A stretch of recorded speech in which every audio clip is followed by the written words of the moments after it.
खारगे जी, केसी वेणुगोपाल जी, जितेंद्र सिंह जी, भूपेन बोरा जी, साइकिया जी, गौरव गोगोई जी, प्रद्युत बोरदोलोई जी, stage पे Congress party के नेता, भाई और बहनों, प्रेस के हमारे मित्रों, आप सबका यहां बहुत बहुत स्वागत, नमस्कार।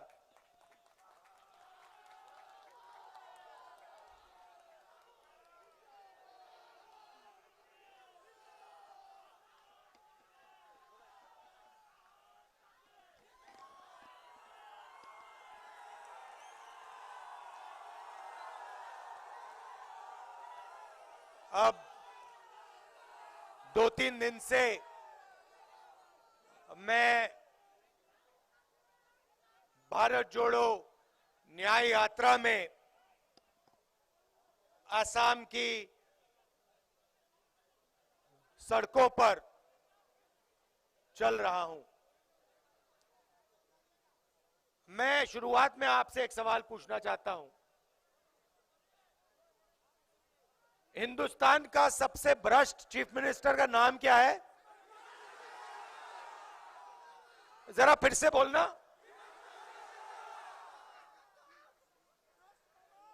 ये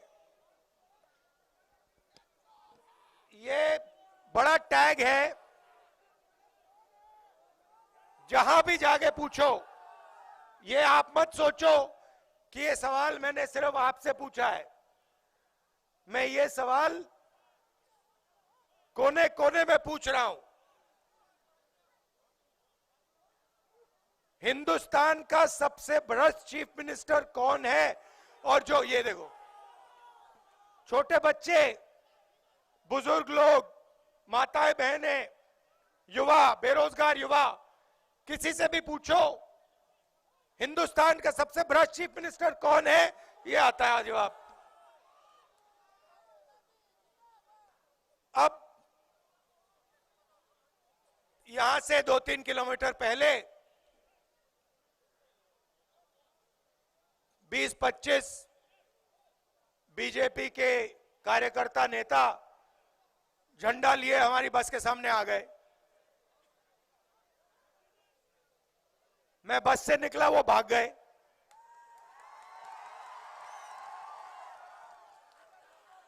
मतलब क्या समझ रखा है इन लोगों ने कि कांग्रेस पार्टी बीजेपी के कार्यकर्ताओं से, आरएसएस के कार्यकर्ताओं से डरती है क्या? ये कौन सा सपना देख रहे हैं?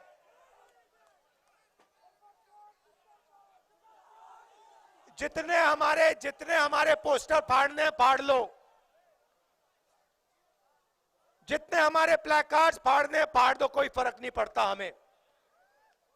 हमारी विचारधारा की लड़ाई है। हम किसी से नहीं डरते हैं, ना नरेंद्र मोदी से डरते हैं, ना यहां के चीफ मिनिस्टर से डरते हैं।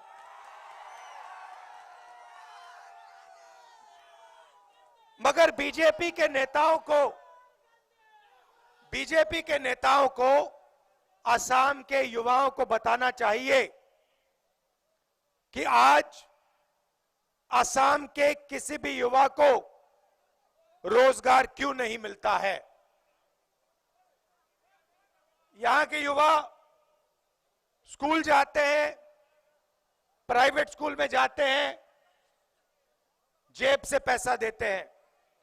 उसके बाद कॉलेज जाते हैं, यूनिवर्सिटी जाते हैं, पढ़ाई करते हैं, कॉम्पिटिटिव एग्जाम लेते हैं, और लाखों रुपए खर्च करने के बाद पता लगता है कि असम में युवाओं को रोजगार नहीं मिल सकता। कुछ भी कर लो, यहां पे आपको जॉब नहीं मिल सकता। इसका जवाब नरेंद्र मोदी और आपके चीफ मिनिस्टर को देना चाहिए। इसका जवाब नहीं देते हैं। आज मैं जो चाय के मैदान में काम करते हैं, मजदूर भाई जो चाय के मैदान में काम करते हैं, वो आए, मुझे कहते हैं कि बीजेपी ने अपने मैनिफेस्टो में वायदा किया था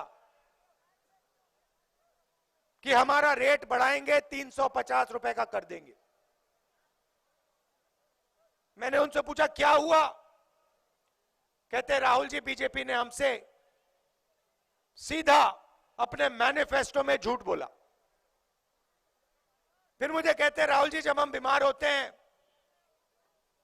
एम्बुलेंस तक नहीं मिलती है, हमने अपने जेब से पैसा देकर एम्बुलेंस में जाना पड़ता है। उससे पहले 4 युवा आए, मुझे कहते हैं राहुल जी, हमारे जैसे 1,50,000 युवा हैं, हमने क्या गलती की?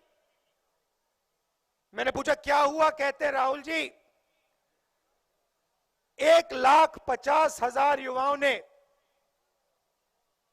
सालों आर्मी में भर्ती करने की कोशिश की, टेस्ट लिया, रनिंग की, फिजिकल किया, मेडिकल किया। मोदी जी की सरकार ने हमें कह दिया, लिख के कह दिया कि आपको आर्मी में एक्सेप्ट कर दिया गया है। फिर कोविड आया, कहते हैं कि अभी ठहरिए, थोड़ी देर ठहरिए। कोविड आया है, कोविड के बाद में आपको आर्मी में लिया जाएगा। 3 साल 1,50,000 युवाओं को नचाया, कहा कि कुछ ही दिनों में हो जाएगा, कुछ ही दिनों में हो जाएगा। और फिर 3 साल बाद कहते हैं तुम्हें हम आर्मी में नहीं लेंगे, ना तुम अग्निवीर बन सकते हो, ना तुम्हारे लिए आर्मी में जगह है।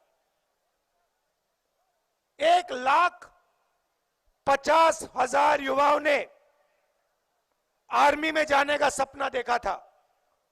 असम में, नागालैंड में, अरुणाचल, कर्नाटक, यूपी, बिहार, मध्य प्रदेश, हर स्टेट में इन युवाओं ने अपनी जिंदगी के 3-4 साल दिए। हिंदुस्तान की आर्मी कहती है कि हमने तुम्हें एक्सेप्ट कर लिया। 3 साल बाद हिंदुस्तान की सरकार कहती है तुम्हारे लिए हिंदुस्तान की सेना में जगह नहीं है। तो यह सुनने को मिल रहा है। किसान आते हैं, कहते हैं खून पसीना लगा देते हैं हम, 24 घंटे खेत की देखभाल करते हैं, मेहनत करते हैं, रात को सो नहीं पाते, और फिर जब टाइम आता है, अनाज को बेचने का टाइम आता है, हमें पता लगता है कि हमें सही रेट नहीं देती सरकार। ये आपके साथ हो रहा है। मेरे मीडिया के भाई बैठे हैं, खड़े हैं यहां पे, इनकी गलती नहीं है। ये जूनियर लोग हैं, कैमरा चलाते हैं, रिपोर्टिंग करते हैं। मगर मैं आपसे पूछना चाहता हूं, असम के टीवी पर आपने कभी बेरोजगारी पर डिबेट देखा है? कभी महंगाई पर डिबेट देखा है? कभी किसानों के बारे में डिबेट देखा है? कभी अग्निवीरों के बारे में डिबेट देखा है? नहीं। आपको बॉलीवुड के बारे में बता देंगे, ऐश्वर्या राय के बारे में बता देंगे, क्रिकेट दिखा देंगे, मगर जो आपके मुद्दे हैं, जो आपको चुभते हैं, जो आपका दर्द है, आपके जो सपने हैं, इनके बारे में आप इनके बारे में ये एक शब्द नहीं बोलते हैं। क्यों नहीं बोलते? क्योंकि कंट्रोल कहीं और है।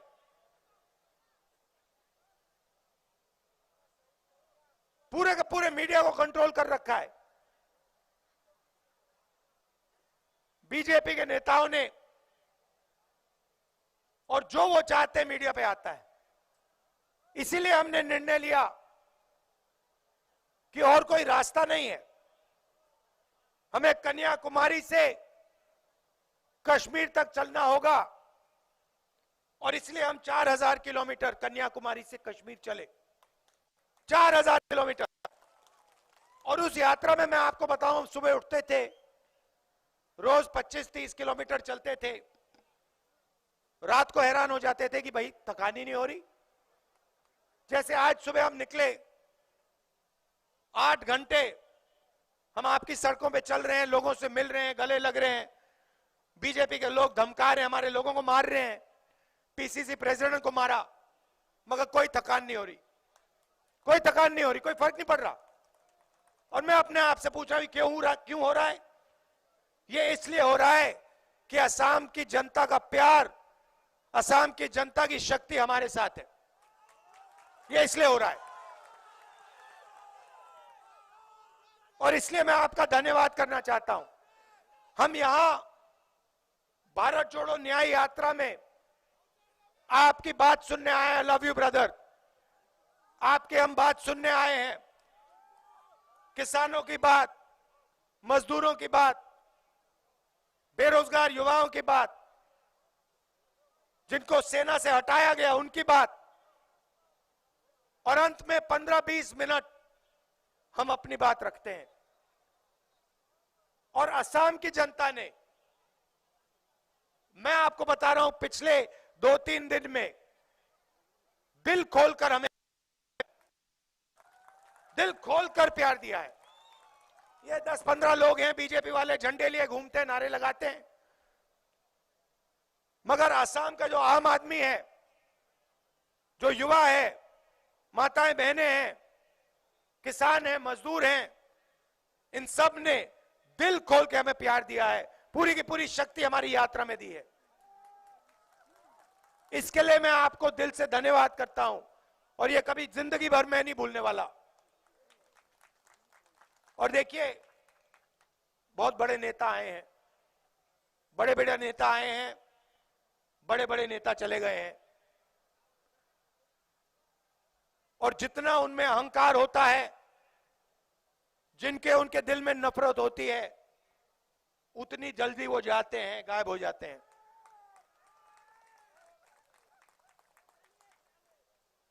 यहां पे सरकार सोचती है कि असम की जनता को डराकर, धमकाकर दबाया जा सकता है। असम की जनता को कोई नहीं दबा सकता, कोई पैदा नहीं हुआ है जो असम की जनता को दबा सकता है। ये नफरत फैलाते हैं, एक धर्म को दूसरे धर्म से लड़ाते हैं, एक जात को दूसरी जात से लड़ाते हैं, एक भाषा को दूसरी भाषा से लड़ाते हैं।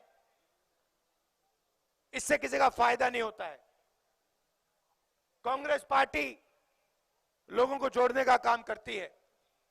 जैसे मैंने पिछली यात्रा में कहा और यहां दोहराऊंगा, नफरत के बाजार में हम मोहब्बत की दुकान खोलते हैं, ये हमारा काम है। ये आप सड़कें देख लो, इंफ्रास्ट्रक्चर देख लो, एयरपोर्ट देख लो, रेलवे लाइन देख लो, कंप्यूटर क्रांति देख लो, सफेद क्रांति, हरी क्रांति देख लो, ये सब हम लाए हैं, कांग्रेस पार्टी लाई है। बीजेपी सिर्फ नफरत फैलाती है, उल्टी सीधी बातें करते हैं। ये फर्क है हम में और उनमें। और देखिए, हमारे प्रेसिडेंट ने कहा,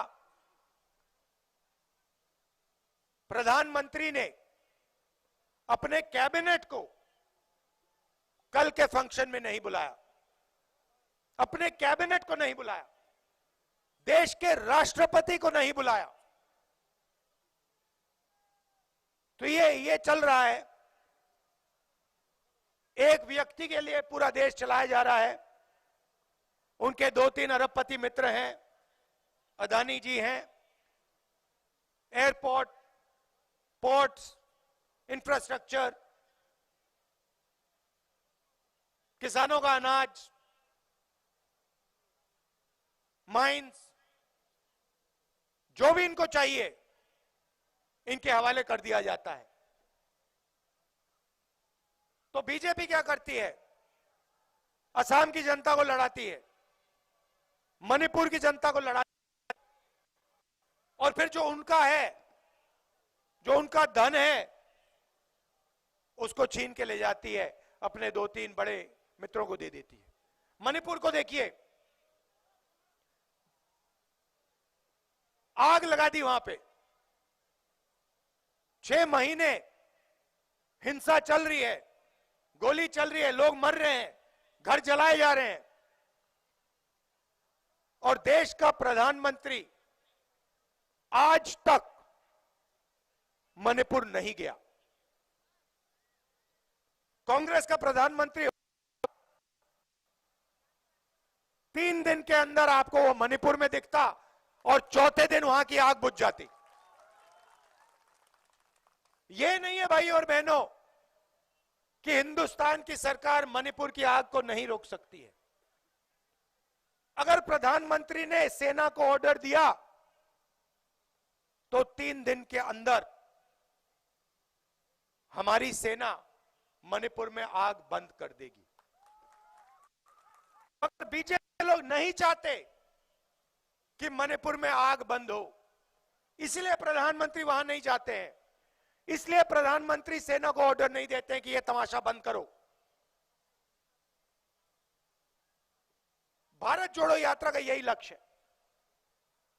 मणिपुर में हम गए, हमने भाईचारे की बात की, लोगों को जोड़ने की बात की, उनका दर्द समझा, उनके साथ गले मिले, और वही काम हम असम में कर रहे हैं, वही काम हमने अरुणाचल में किया, वही काम हम बंगाल में करने जा रहे हैं, महाराष्ट्र तक आपकी आवाज सुनने, आपका दर्द समझने के साथ खड़े होकर जो आपके मुद्दे हैं उनके लिए लड़ने। आप यहां आए, रात का समय है, खड़गे जी को निकलना है, तो मैं ज्यादा लंबा नहीं बोलूंगा। मैं दिल से आपका धन्यवाद करना चाहता हूं। आपने इतना प्यार दिया, हर सड़क पे, हर कोने कोने में असम की जनता आती है, मुझसे गले लगते हैं, कोई फूल देता है, कोई चॉकलेट देता है, कोई गमछा देता है। तो इस प्यार के लिए दिल से आपको धन्यवाद करता हूं। और दिल्ली में मैं आपका सिपाही हूं। कोई भी बात हो, चाहे चाय गार्डन की बात हो, युवाओं की बात हो, जो भी आप चाहो, हम ऑपोजिशन में हैं, पार्लियामेंट में रख सकता हूं, और जब सरकार में आएंगे, असम में आएंगे, दिल्ली में आएंगे, तो पूरी आपके साथ मिलकर आपका काम करेंगे। धन्यवाद। जय हिंद।